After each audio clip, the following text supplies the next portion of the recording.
Hi everyone, it's Norman Kochnik here yet again with a young-looking Gill. We're both here. Basically, the reality is that there was no play yesterday. We know that.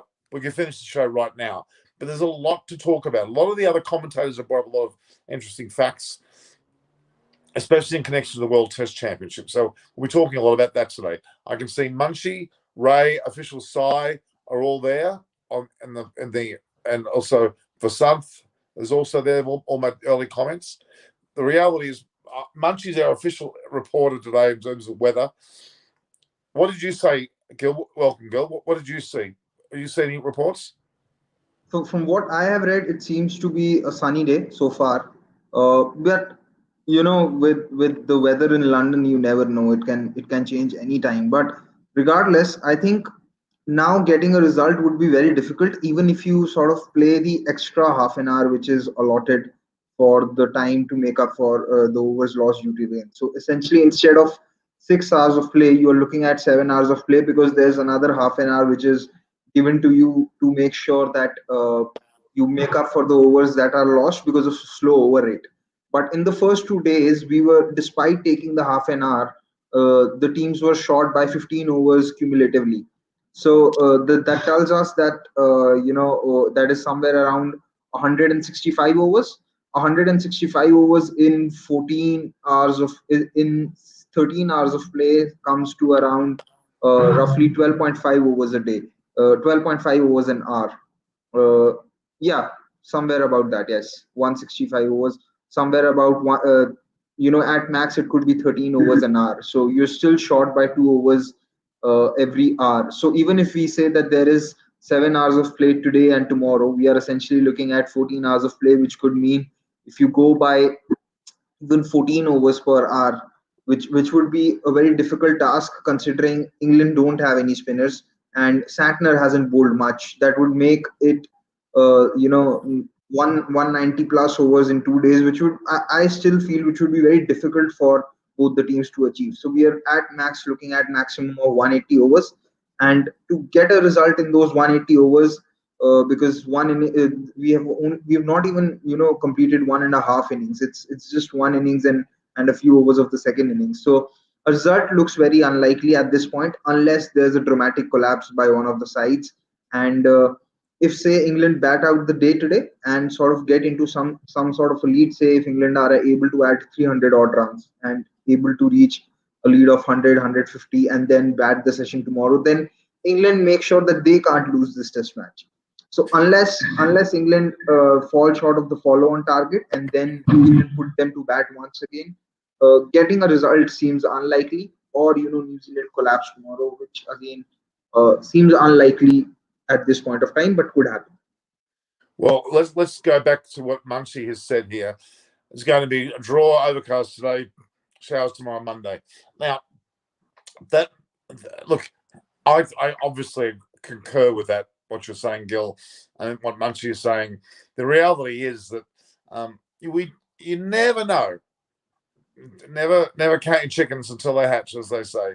The reality is, let's get England to bat. The conditions may be slightly worse now because of the rain, especially the outfield will be, No, and that could lead to an enormous collapse, and there may well be a follow-on.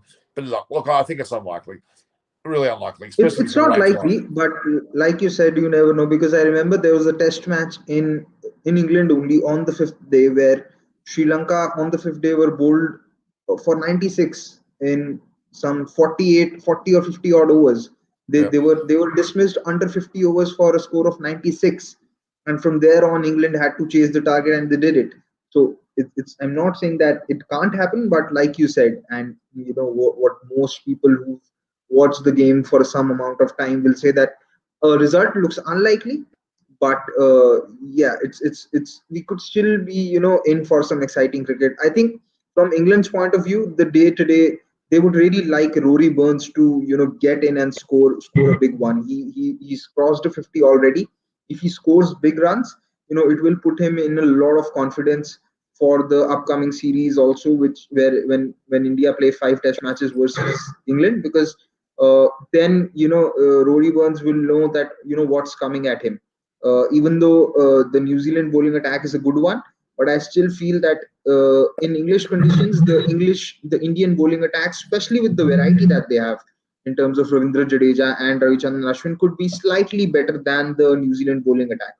Having said that, scoring runs will obviously, regardless of which bowling attack they come in a test match, they will obviously, keep a batsman in good state of confidence. So England would really like that the likes of Rory Burns, Oli Pope, and even Doug Bracey, they score some runs. If they do it, then the English management will breathe a lot easy.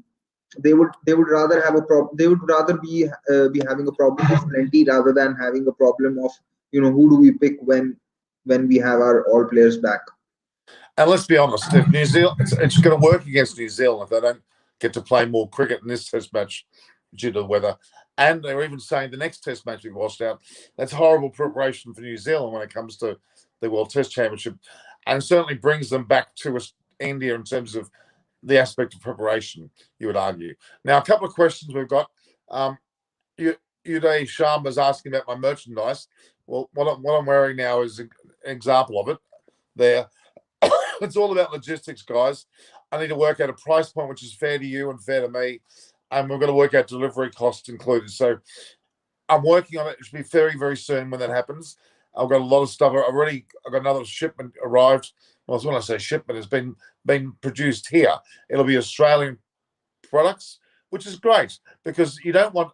There's something about having me send stuff to India as an Indian product. There's something that irks me about that. I want it to be Australian because it gives a uniqueness to it, doesn't it? Really. All right. So that's today. Stay tuned. It'll happen. Munchie's also overrate in Test cricket is shocking now for all the teams. Okay, what should be done to preserve Test cricket? Well, play indoor stadiums for one. That's going to become a thing of the future. You never know. But look, this is a part of Test cricket. This is the fun. I believe the fun, the dourness of it, the inability to play every day, to keep yourself ready for the match when it does play. I mean, they should have introduced not a rest day, but they should always look to try and finish the match and add an extra day on if it rains. That's my opinion. Most day six of a Test match are a non-day for the players anyway. Yes, Gil. See, as far as over rates are concerned, I think over rates become an issue when the game is ending in a draw. As long as there's a result in the game, I personally feel that there is no need to fret over it, or even penalize captains, or even say sort of deduct points which happened to Australia after the Sydney Test match, that they lost 2 points. See, as long as the results coming, we had Jason Holder being dogged points, demerit points by the ICC. I think it was in 2018 or 2019 when the Test match ended in 3 days. Now you tell me, if a Test match has already ended in 3 days, what's the point of over rates? What is the need? Exactly.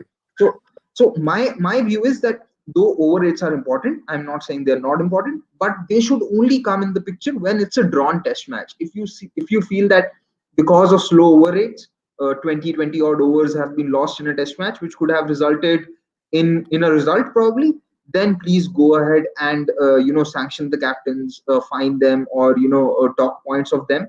But if the game has had a result already, why do you need to fret over rates? Because what happens is, some pitches and some conditions don't really allow for having an over rate of 15 overs per day. If you are, say, playing in a Perth stadium where you have four fast bowlers in your attack, there is no way you're going to get 15 overs per hour. And if you try and do that, then what you do is you compromise on the quality of cricket, because then the captain will have to bring in a part-time spinner on a pitch which is so good and conducive for good fast bowling, where the balls going from your nose or going near your shoulder, or it's swinging like a banana. So I personally feel that over it should only come into play when there's a drawn Test match. If there's result in a game, there shouldn't be any hue and cry over the slow over rates. Well said. The only thing is, and Munchie might be able to answer this. Why could they start this? I'm guessing they're starting half an hour early this morning, not an hour. Why wouldn't they just start as early as possible? I don't know. That's what I can't understand. Why couldn't they start it? I know there's television rights involved. I appreciate that, but yeah, they could have started more than half an hour. Half an hour doesn't sound like a big enough early starting point to me. Himanshu Chaudhary saying hello. We've got Jatin Hans is there as well. I'm seeing Ray's always there. FS. I'm not sure what FS stands for, but and Munchie, have you got any? Munchie, you're our resident Englishman because Chris Vernon. I don't know what he's doing. I think he's going off to Scotland to play cricket. Actually, he's obviously hobnobbing around with the MCC. Munchie, let us know what any thoughts you've got of the day. Okay, at this time of year, we could start earlier and finish later.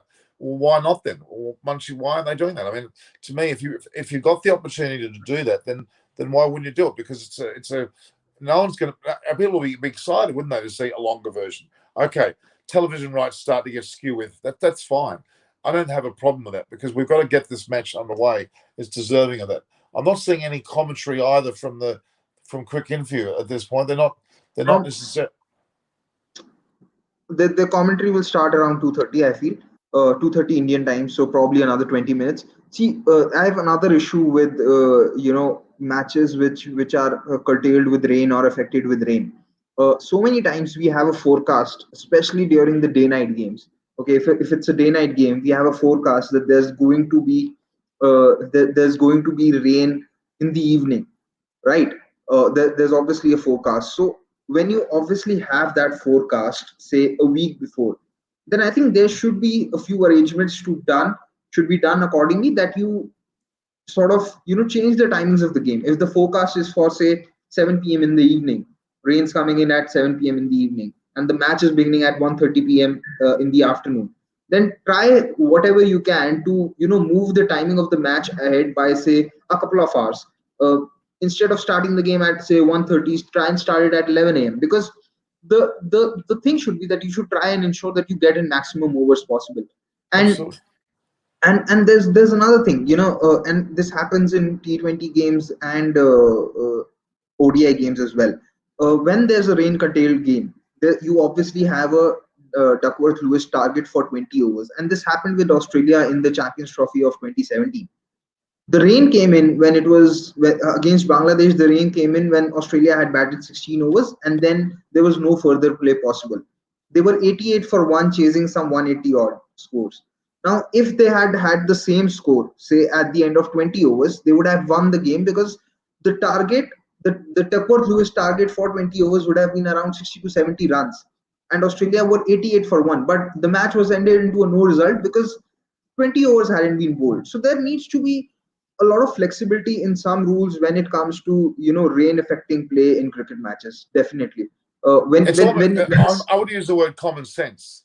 I would use the word common sense, really. See, I think, but then again, see, common sense is so subjective sometimes because not everyone has the same level of understanding and interpretation of the laws of the game and sense as well. So, and sometimes when you leave it to common sense, then you're also leaving it to a lot of ambiguity amongst umpires. Then people can debate and argue, okay, that this umpire took this call and this umpire took that call, etc., etc. So I think what should be straight away done in such cases is that umpires should be given the power to take that call along with the match referee, that this is how we view it, and to get in more overs as possible, we are changing the playing conditions. And those playing conditions also have to be done with respect to the shortened breaks between the innings. Sometimes we see that there was another game between India and South Africa in 2018. The innings break was taken when India needed 1 run to win and 33 overs were remaining. Now imagine, and India had batted only 16 or 17 overs. They had gotten South Africa all out for under 150, and they were some 1 run or 2 runs away from the target at the 17 over mark when the lunch break was taken. Because South Africa had not batted their quota of overs, India batted. There was a 10-minute break. There was no lunch taken, and they came out to bat again. Now, had there been rain after the break, after the lunch break, and India would have not batted, that game would have been a no result instead of India winning it, because they'd already, they were only 2 runs away from the target. So there needs to be a lot more flexibility in terms of rules. And I think once those rules have that flexibility, then the ambiguity will also go away in terms of how to handle rain related or rain curtailed games. Okay, now Munchie's tried to deflect the attention away from the test matches and bring it back to the IPL by saying, why are they starting later when we know that there is a due impact? Why not start earlier? There's one very good reason. It's absolutely about ratings. It's all about the time when Indians are more likely to watch, and that's why they do it. They're quite happy No, to but have the due because they can over start the the match. last 2 seasons, they've moved the game half an hour earlier. Earlier, the game used to start at 8 p.m. Indian Standard Time. Now it starts at 7:30 Standard Time. And same for the afternoon games. They used to start at 4 p.m. Now they start at 3:30 p.m. But like you said, it's got to do a lot with television rights and viewership. So that is a concern. But what I feel is that due like we discussed, I think in one of the interactions earlier, cricket is such a weather oriented and conditions oriented game that these things just add to the difficulty and beauty of it. Because if you see, then one can also argue, if team is saying that we don't want to play with dew, then you can also argue that we don't want to play when it's cloudy because the ball's going to start swinging a lot more. I think the solution that we should be looking at is how to reduce the impact of dew. I'm sure there is some technology that can be used to make sure that the ball isn't affected that much due to the dew, or you can sort of spray something. Because I had heard of a technology that was coming in, that if you spray something on the outfield, then the dew wouldn't be as heavy. So uh, these things are something which should be studied into, and the technology should be working on it. But it's at the same time, we shouldn't be so opposed to it that we just want to take it out of the game itself. Yeah, and just quickly, this is a perennial point at the moment regarding viewership dwindling, and cricket playing nations are very much less. ICC should invest more on the upcoming cricket nations. Well, it is true, but it's still a powerhouse. And what I mean by that is we still have significant numbers in India, Australia, England, and most parts of the world where even cricket's not played because of the subcontinent viewership in those countries. The reality is the emerging nations are getting more of a chance, certainly in women's cricket. Women's cricket is something like 80% worldwide coverage now, which is enormous. In a country where men are not playing. But the reality is that we have a need to cater for both youth and for females. Absolutely. Our concentration of those that are 40 something is where the problem starts and finishes, because they have the cash to pay for the cable channels, the people in their older generations, and that's what has kept the cable channels going. But there needs to be more free to wear. I think free to wear is the key to this. And I think in India you've got free to wear, haven't you, Gil? You've got free to wear in India. Yeah, it's free to air. It's free to air. But the thing is that the models of revenue for the channels that air cricket in India is very different from say the models of revenue of channels which air cricket in UK. In UK, the model is more based upon the subscription. You pay for the channel, but in India, it's more to do with the advertisements, and that is why you see the difference in coverage as well. When you see cricket games in India, you realize that the advertisements come at a premium because of the viewership. While if you see the coverage of a Sky, you see the advertisements are far lesser than what they are in, say, as compared to when the games are being aired in India. So I think it all comes down to the revenue that is being made. But at some stage there has to be a balance. The producer has to make sure that they are not compromising on the quality of the broadcast, because you really wouldn't want that the end user, which is the which is the fan who's watching the game, complaining about the broadcast, that they're cutting before cutting off the important moments, not letting us see the end of the over properly, etc., etc. But like you mentioned, the ICC definitely needs to invest a lot more, because now we've teams and countries like Thailand. Thailand's women's team has started to play cricket. Papua New Guinea is doing very well. We've had the likes of Nepal do very well. I was also watching this World Super League game between Netherlands and Ireland. They are playing a series in Utrecht in Netherlands, And that's and actually good. That's pretty good quality cricket. yeah, Pretty good it's. quality. I was coming to that. I was watching this left arm pacer from Netherlands bowl Joshua Little, and I can certainly say that within an year or two he'd be playing a lot of T20 leagues around the world, because left arm pacers are anyway a scarce resource in world cricket, and left armers are a scarce resource in the world anyway. And when you're a good left arm pacer, you become all the more valuable. And the way he was swinging the ball away, bringing it in with a good Yorker, then bowling it at real pace consistently. He was bowling more than 135 plus, and on a few instances he was bowling 140, 141, 142 as well. So it's just that these kind of games where the quality isn't as bad as what people think out to be needs to reach to the end viewers, and hopefully the World T20 this year, where we have 16 teams, where we have the likes of Oman making their debut, we have the likes of Papua New Guinea coming in, we have Namibia making a return to ICC World event after 18 years. They were last playing a ICC tournament, I think, back in 2003 when they were part of the World Cup in South Africa, Zimbabwe, and Kenya. So obviously, there's more talent, but in these associate countries and smaller nations as well, just that it needs to reach wider audiences. And what is helping them reach these wider audiences is the social media. If it had not been for any social media, then it would have been quite difficult for a lot of us to even know about such talents which are existing. Say someone like a Joshua Little. Okay, there's a few questions. I just wanted to just check if we want to bring Nilakshi on. Nilakshi's there. We might bring her on if she wants to come on. I might just get her to come on as well. Okay. Now, official Sai is asking, who's one of our members here, are we expecting a result? Quite frankly, official Sai, no, we're not. But you just don't know. You really just don't know. And the first session will tell us a lot about how this game goes, as in all matches. So I think it looks like it will be a draw. But you never know. England might collapse. They might get sent back in. They could be all out today. You can never count your chickens. And Lords is a pretty good example where wickets do fall very regularly.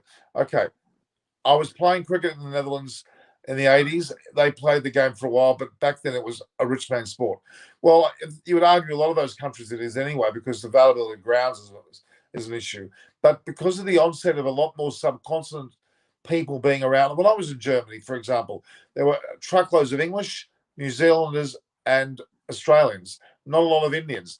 But that was back in the 90s. But now, I would argue, in a place like Germany or Netherlands, there are a lot more subcontinent people, and they are working probably in some cases lesser jobs, in some cases better jobs.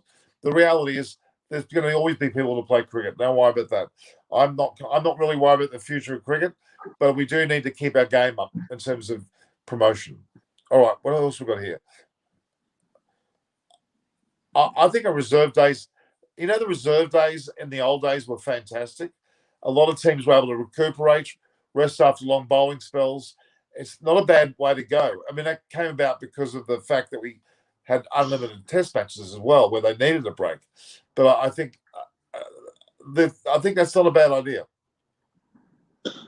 See, if we see the schedules, if we see the schedules of the big teams these days, there's literally no space for having a reserve day. New Zealand, after this test match ends, this test match ends. Today's the 5th. Tomorrow this test match ends. Then they play the next test match on the 10th to 14th, and then on the 18th they play versus India. So there's literally 3 days between the two test matches that they play from now.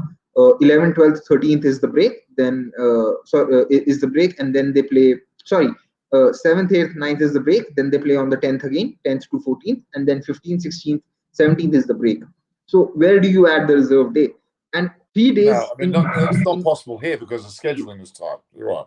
yeah, and 3 days between test matches isn't a large enough break anyway, because sometimes you could have your bowlers bowling around 200 to 250 overs, and if you're a fast bowler, then you could be bowling roughly 50 overs in 5 days, which is never an easy thing to recover from. And also, why adding a reserve day these days doesn't make a lot of sense is because a lot of test matches also get over on the fourth day. If you look at the India Australia series, which just happened recently in Australia, the first two test matches, the first test match was over in 3 days, but the second test match also was over on the fourth day. It was over on the fourth morning.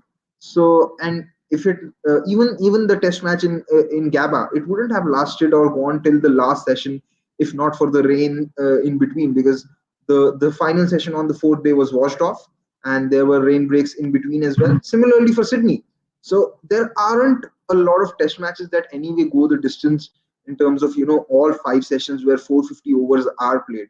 So instead of having a reserve day, I think there needs to be allowances for covering up the overs lost. But if you have, say, if you have bad weather where you're losing 2 days to bad weather or rain or bad light, etc., then having a reserve day also wouldn't help a lot, because you really wouldn't get a result, and teams would also play accordingly, because teams are also smart when they know that rain's around the corner. It's not that they go out full tilt. They either dead bat or they bowl their part timers to ensure that they're able to get a few overs in and not have that overrate issue which comes in later. So really don't think that having a reserve day is possible. In today's times, they have a reserve day for the World Test Championship final, but if weather permits, I don't think that we'd be really needing a fifth day in that test match also between India and New Zealand. All right, I'm going to answer some questions here. Okay, we've got.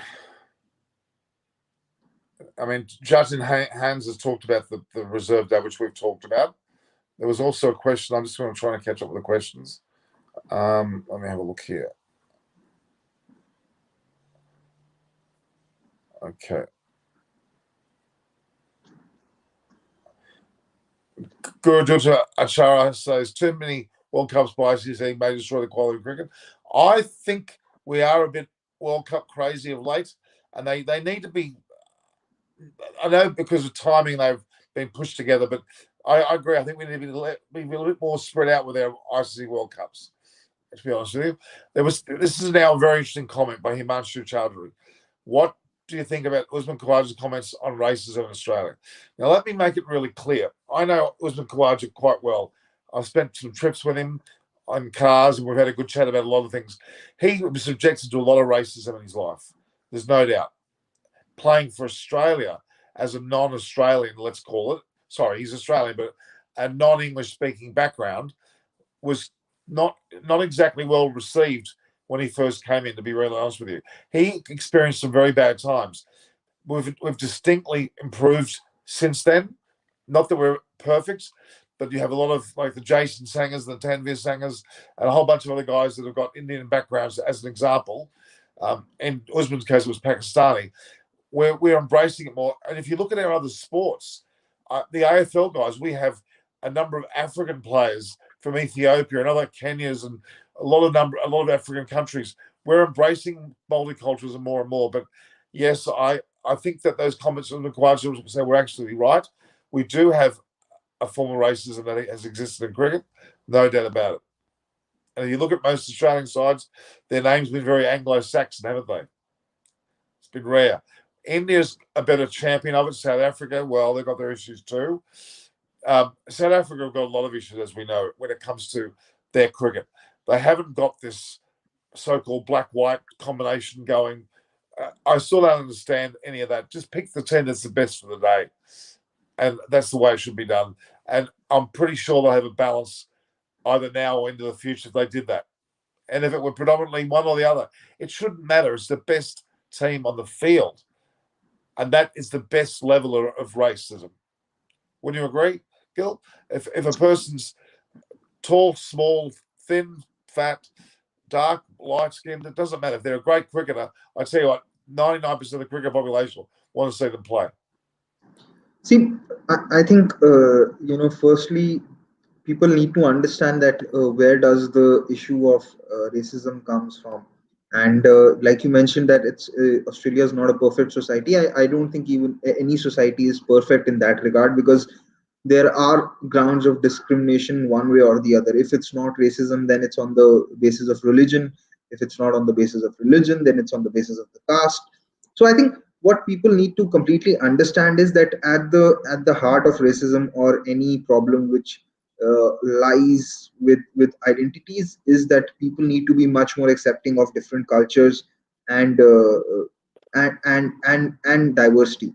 Because if you do that, if you just open your minds and your hearts to adopting and accepting diversity as a part of human race altogether, then I don't think these issues will rise in the first place.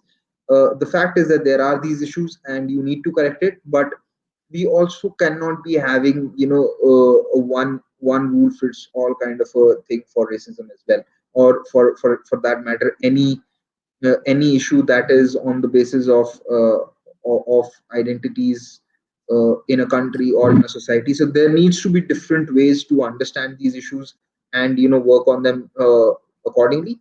But what is important is that whenever such an instance happens, it needs to be called out. It needs to be called out and be taken care of accordingly.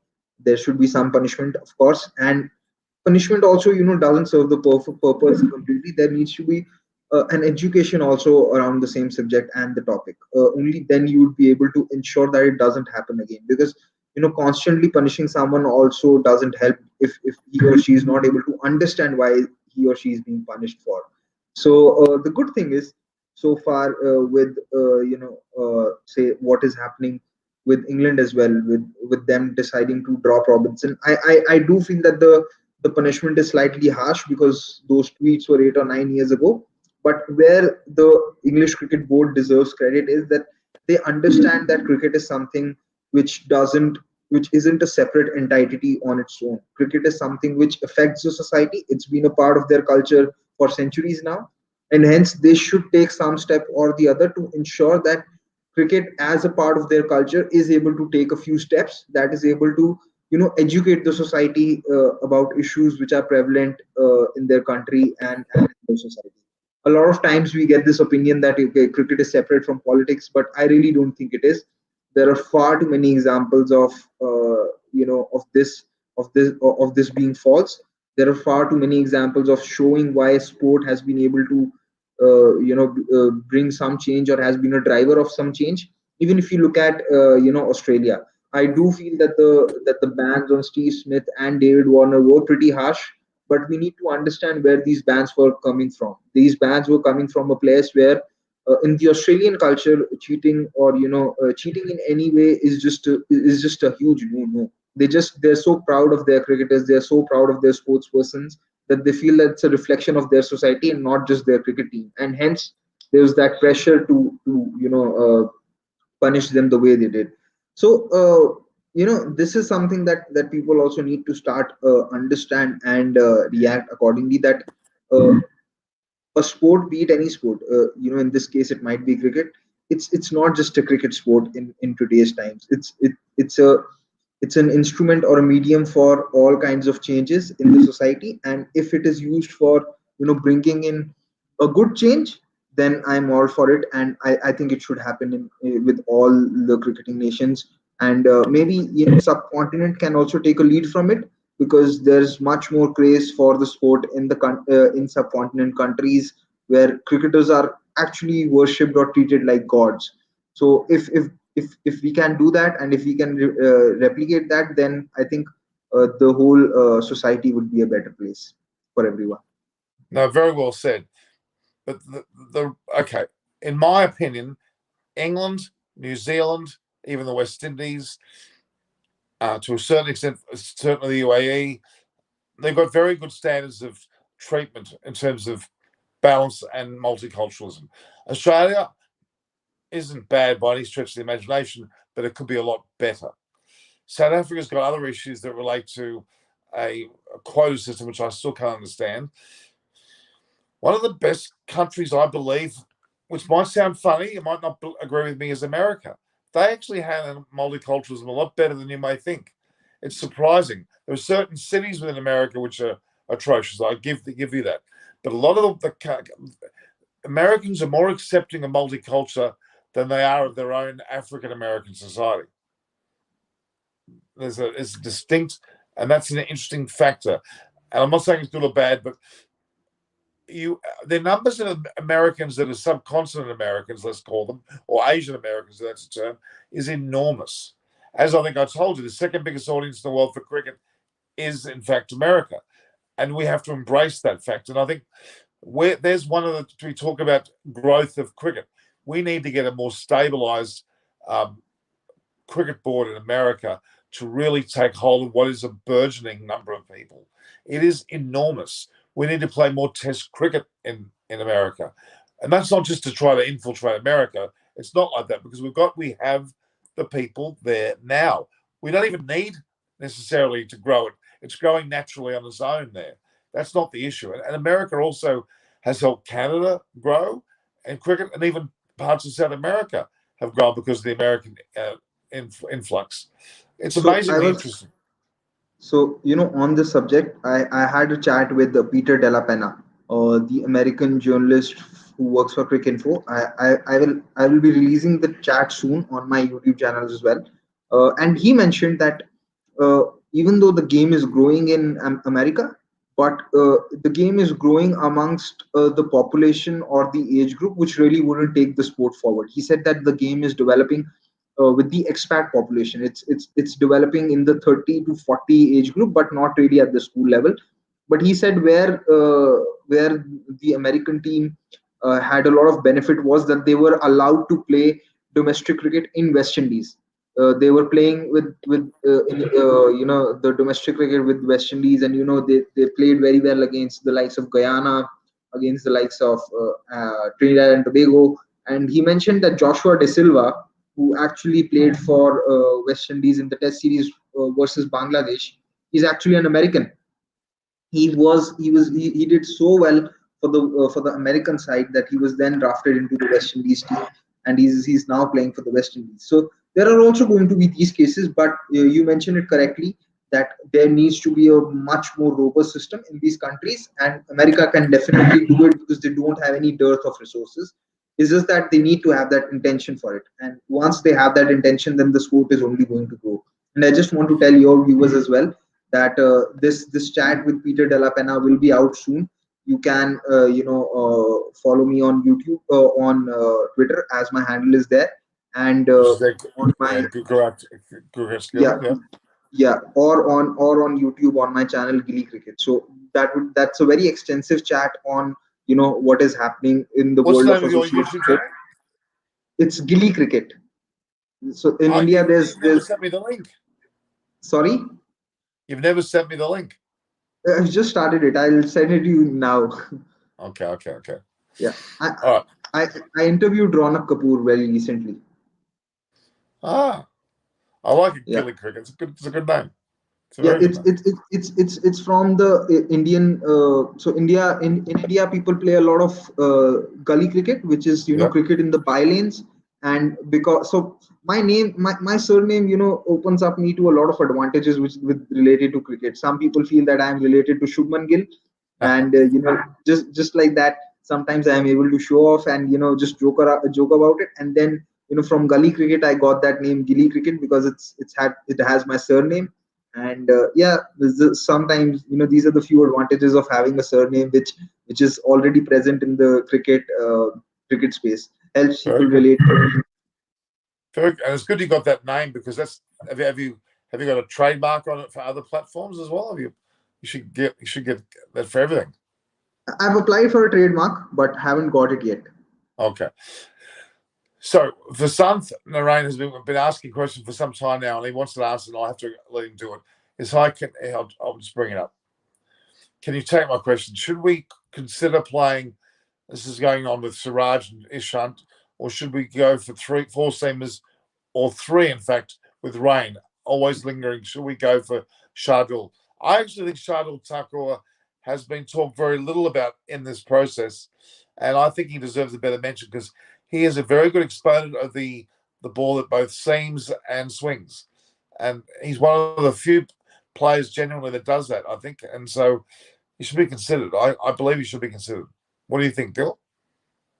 Uh, See, I feel that for the World Test Championship Test match, I don't think India would go in with four seamers like we discussed earlier. I think it would be three pacers and then Ravichandran Ashwin and Ravindra Jadeja. The third pacer could be Shami or Siraj, depending upon who's bowling well in the nets and what's the surface like.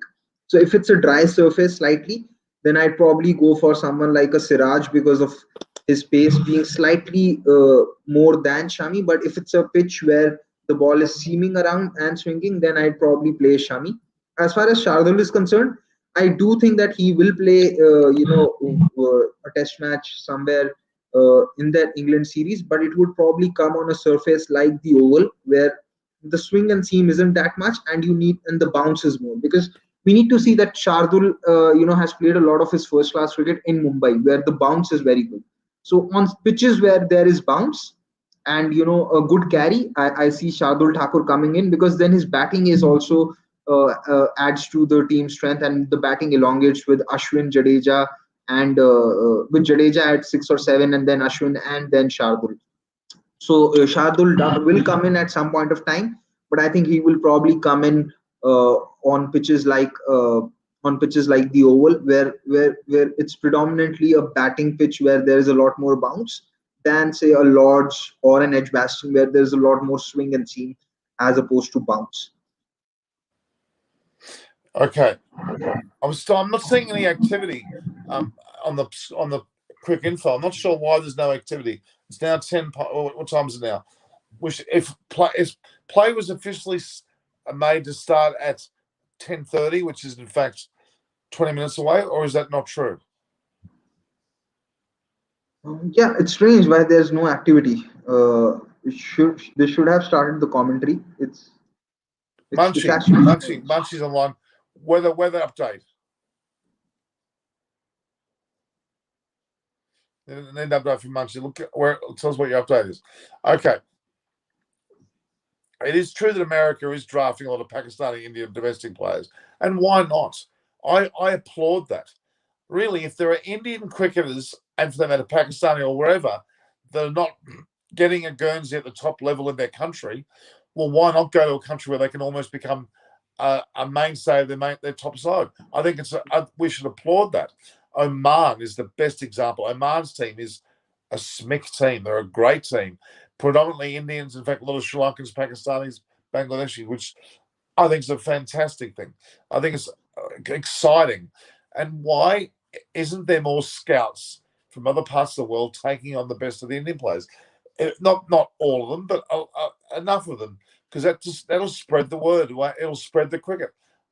So What did England do? England, when they ruled the world, let's call it jokingly, they spread cricket throughout the world. We can thank England for that. That's why we're playing cricket now. So India now at the top of their game have large numbers of very good players. Spread them around the world. Yeah, probably. So if I don't know if you've heard that news, but Smith Patel was there in the Indian Under 19 World Cup team of 2012, and he was the one who hit the winning runs with, and he was and had that partnership with the Indian then captain Unmukh Chand. It was the game. It was a game between India and Australia in the Under 19 World Cup of 2012. He just very recently has retired as an Indian cricketer and has chosen to go to United States and pursue his cricket over there. He was also playing the Indian domestic cricket and was playing for the state of Baroda in Ranji Trophy and in Syed Mushtaq Ali. And see, I think what stops Indian cricketers from doing so is probably that they because of the restriction that if they retire as an Indian cricketer and want to play in leagues outside of India, that they will not be able to play in the IPL, which is something which stops them.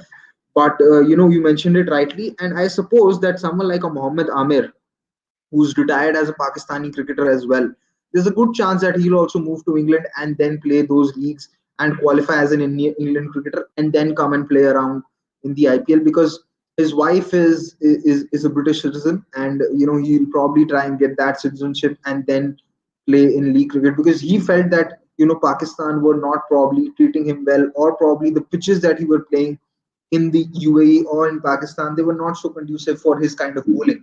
So I suppose good cricketers will definitely be able to make a living and find a market for themselves because of the advent of leagues over the last decade.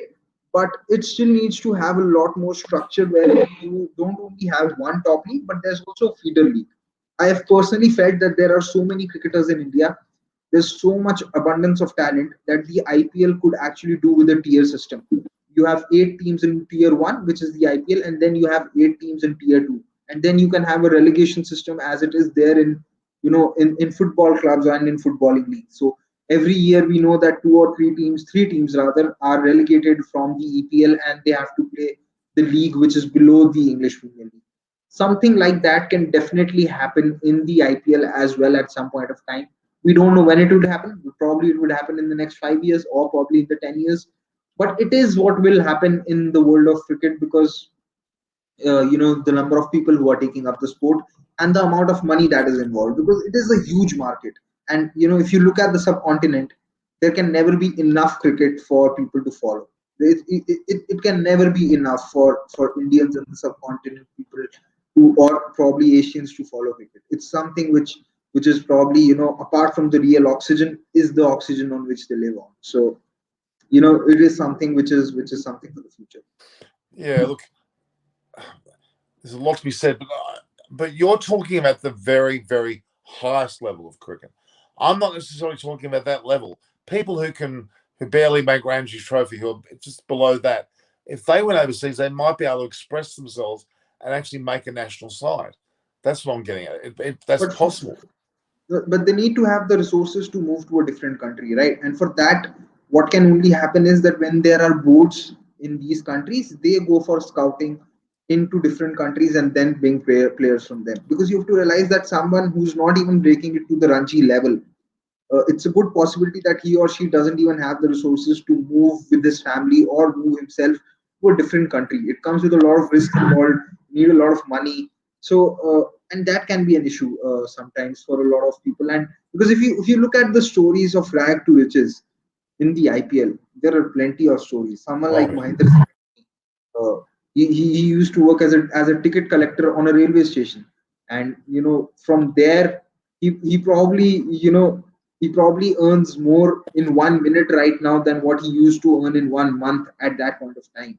So there is also this that a lot of these cricketers who are not able to break into the Ranji side also, they probably don't come from very good backgrounds that they're able to move to a different country. You also have to realize that uh, the countries which are abundant with talents in cricket, if you talk of Asia, if you talk of Pakistan, India, Sri Lanka, Bangladesh, these countries are also developing nations. So the funds will always will be an issue for them to move abroad or and pursue cricket.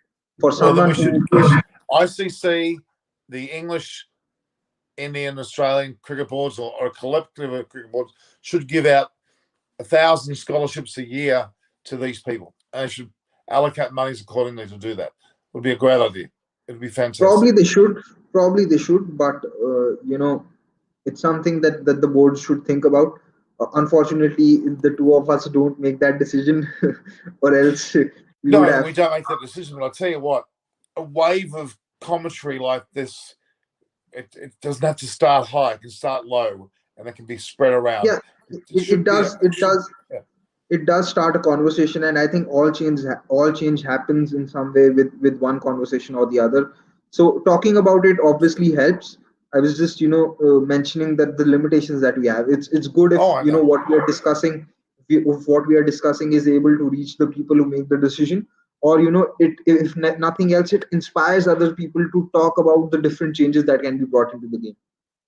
Well, first and foremost, America needs a true unified cricket board.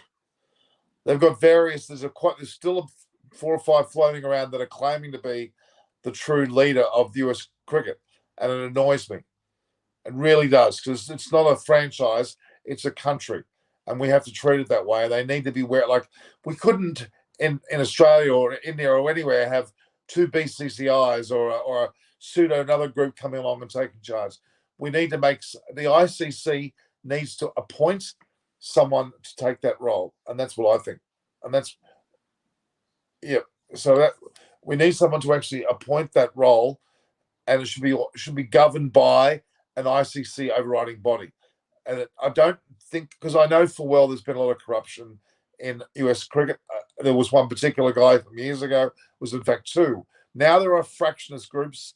There's one particular bloke I'll mention who I'm very doubtful about his sincerity and his group's sincerity. So I'm wanting, for the sake of the future of American cricket, I think it's extremely important that we need to get that board up and running properly with all the officialdom and have it institutionalized. And that's my opinion. All right. Let's have a look at some other questions here. Oman's, yes, Ray. Oman's in the T20 World Cup. They certainly are there. So Munchie's saying there's a weather forecast of low chance of rain today. Sunny in the morning, says, and then a bit of more cloud later. Okay. Well, where's the evidence of the game? Is it starting in 11 minutes' time? I'm seeing no evidence. Are you? Yeah, I was just checking. I was just checking for that only. Well, the broadcasters of Sky News should be out there talking about it. Cricinfo, who are normally reliably talking about the game, there's no evidence of it at all. Yeah, which is surprising. Well, that's maybe more of a case that, but they wouldn't even have told us that there was a delay that would make mention of it, which is interesting. Okay, there's been a so-called leak to a Shastri Kohli discussion on Siraj and Shami against left-handers. My assessment of that is, look, I think we analyze strategy sometimes to the point of exhaustion. The four best bowlers of India, whether they're good against left-handers, right-handers, is what you need, in my opinion. It's okay. It's a feather in their cap if they can bowl well to a left-hander, especially when it comes to a spinner. But fast bowlers, if they're a good fast bowler, they can bowl well to left or right-hander, and I believe that's what the case is with Bumrah, with Ishant Sharma. Siraj is as good as anyone. Bumrah's in a different league altogether. He can bowl well to anyone on any pitch, on any surface. But if you see the record of even a Stuart Broad does brilliantly versus left-handers, and so does Ishant Sharma. The natural angle that they have, wherein they come from around the wicket and make the ball leave the left-hander, is troubling because the other thing is with someone like an Ishant Sharma, and this used to trouble him a lot early on in his career, was his wrist position would fall off. And when his head would fall off, when he had to bowl to the right handers, he would stray on the legs many a times. Now it doesn't happen, but since he has worked on that wrist position so well, he worked with Jason Gillespie, he's become a different kind of a threat to left-handers. So obviously, good bowlers are able to bowl better against all kind of batsmen, but I think there's nothing that says that you shouldn't, be exploiting a certain kind of a weakness or a strength in this case when it comes to Ishant Sharma to your benefit. And I think that is the discussion about that. Probably, if there are left-handers in the top six, and with Santner coming in at 7 or 8, that essentially makes it 4 left-handers. You should probably bowl Ishant Sharma at them and try and get them out early rather than going through some other way or some other technique. You can probably have that as a plan B, but plan A should be something which has which is a tried and tested thing and has worked for you before. I've just become your 290th subscriber. Remember that. Thank you. All right. So Gilly Cricket, I'm going to show. I've just been given the link. There it is. There. You might want to Gil, just put the link in the comments page as well. All right. Okay.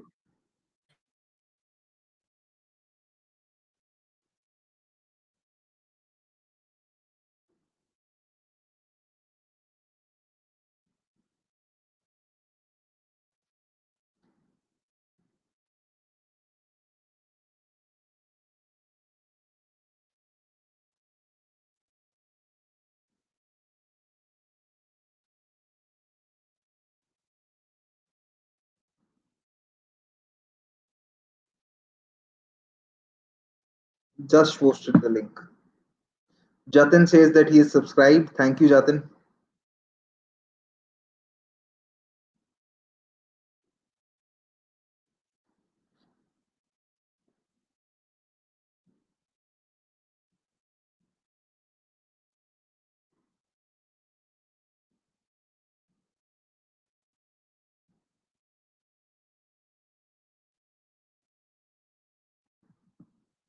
Norman, I can't hear you. You've probably muted yourself. Yeah, you've muted yourself. I can't hear you.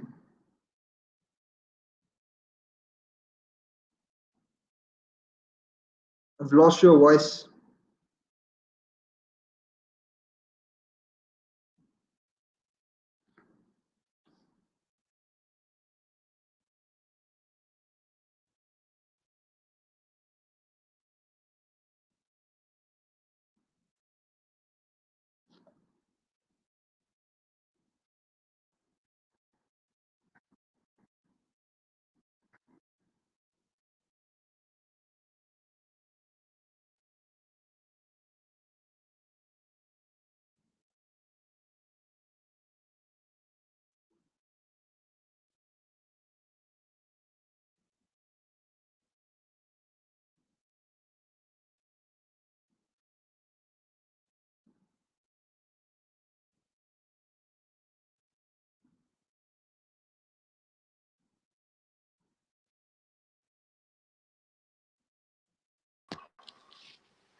Let's go.